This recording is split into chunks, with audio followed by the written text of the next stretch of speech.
Yo, what's good, y'all? So I got you with another video, keeping in line with the Nikke X Resident Evil collab this week, and we got Jill joining the team now. So we'll take a look at her kit, how she does in teams, and lastly my thoughts on the character. Like the video and sub to the channel, and let's get into it. Alright, so first off you have skill 1, which activates at the start of battle and upon reloading.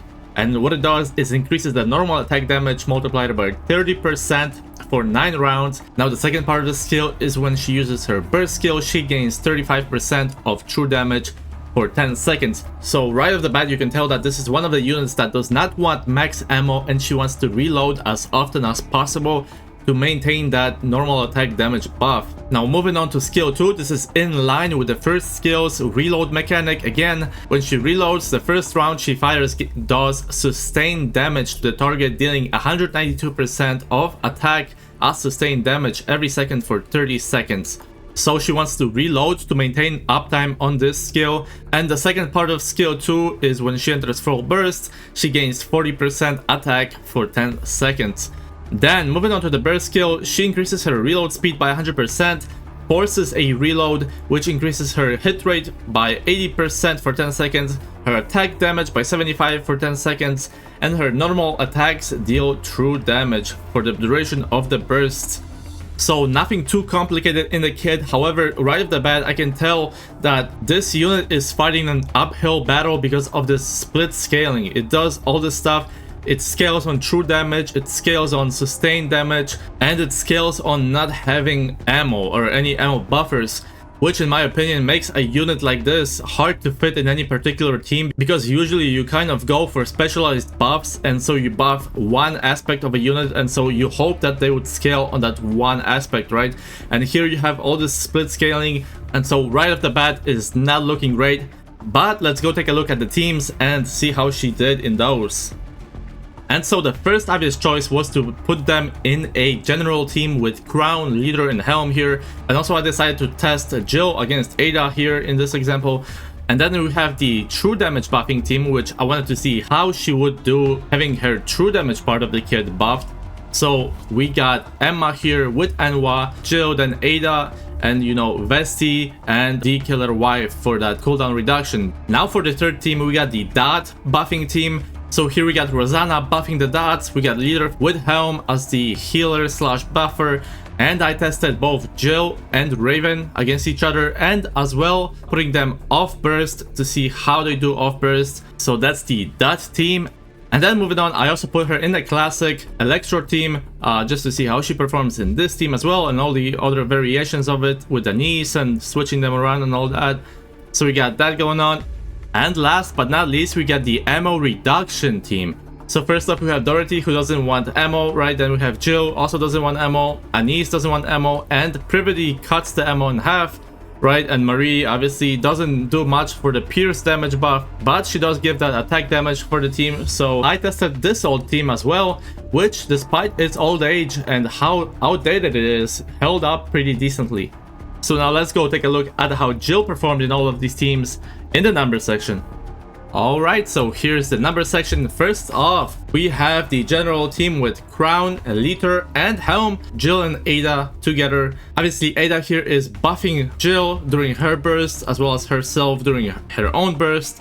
So these are the numbers here, 814 million versus Ada doing 811 million. So they are about the same in the general team. Now moving on to the true damage team here, you can kind of tell that Jill is falling off here more, doing 470 million here, with Vesti doing 518, doing 90% of Vesti's damage. Now Vesti, we know that she's not that great, so this is really not a good look for Jill here. Then in her team with Ada, being buffed by Ada here, did a little bit less than Ada, but roughly the same, you know, 98% of the damage. Nothing much to say here. Then moving on to the dot team with Rosanna, with Leader, and Helm. I tested Jill and Raven off burst, as well as both of them on burst here. So on burst, Jill and Raven, Jill doing 550 million damage, while Raven doing almost 1.3 billion damage. So it's 42% of Raven's damage Then when we take a look at off-burst Jill is really not doing a lot, 380 million. Modernia will actually do more damage in this team, being off-burst. So Jill is not even close to keeping up with a almost 3-year-old unit. Again, not a good look. Now we take a look at Raven being off-burst in this team. Raven doing 1,089,000,000 damage, whereas on-burst Jill again doing around 550 million, just like the first team. So at worst, Raven is twice as strong as Jill, which really gives Jill no place in this team because we got Brady, we got Mihara, which is actually stronger than Raven herself.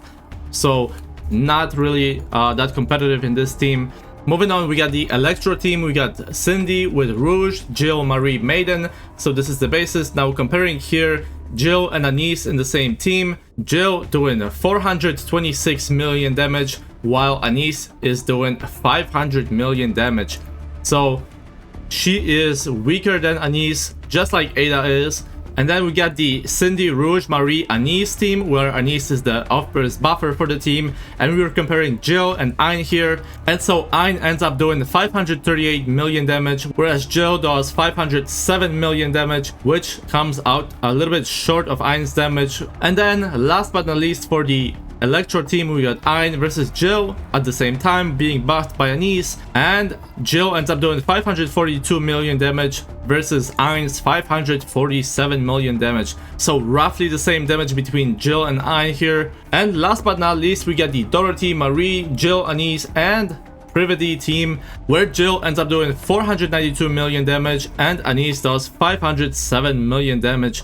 So Jill ends up doing about 97% of Anise's damage in this team that focuses on decreasing the max ammo capacity. So overall, we can see that Jill is a little bit weaker than Anise and about the same as Ayn. So again, it's almost the same thing as Ada was when I was testing her last week. However, I would say Ada is a little bit more valuable because of that skill 1 buff that she provides for the team. Even though the skill 1 is flawed, it does help and it does increase the overall team damage. And so once again, it seems like Jill does not really have a place in any of these teams. But if you wanted to invest in her, I would recommend going for 4 to 7 on skill 1, going for 7 to 10 on skill 2, and going 7 to 10 on the burst skill. Now for skill 1, going from 4 to 7 and 7 to 10 gets you about 2% damage per 3 levels. For skill 2, it's about 8.5%. And for the burst skill is about 6%. So hopefully that gives you a little bit of a better idea on what that investment would look like. So then moving on to the overload lines, there's nothing really special here. You got the elemental on attack. And for the last line, she doesn't really scale on anything particularly well. So you just want anything you can get that is not max ammo. And that brings us to a close. My final thoughts on this unit. Let's be honest, she is quite mediocre. Like I said before, she has a weird split scaling that doesn't do her any favors, and it looks like her best team is her true damage team with Ada, which isn't that strong to begin with. She actually did alright in the team with Dorothy, Privity, and Anise, but Anise is much better used in a full electric team, so you can essentially just throw this team out the window, right? Her performance is quite equal to Ayn, who is a standard unit that has been out for a really long time now, and she is weaker than Anise, but unlike Anise, she provides nothing to the team. As I mentioned, Jill and Ada are roughly the same proportionally when placed in the same teams. However, Ada, while flawed, provides buffs to the team that do make a difference and makes Ada undoubtedly the better choice between the two. So with all that said, I'm placing Jill at the bottom of the A tier, and the only reason you should pull her is for collection purposes. There is no reason to pull her for her combat prowess or anything like that. But that's gonna do it for me. Let me know what you think of the Resident Evil collab units, like the video and subscribe to the channel, and I'll see you next time.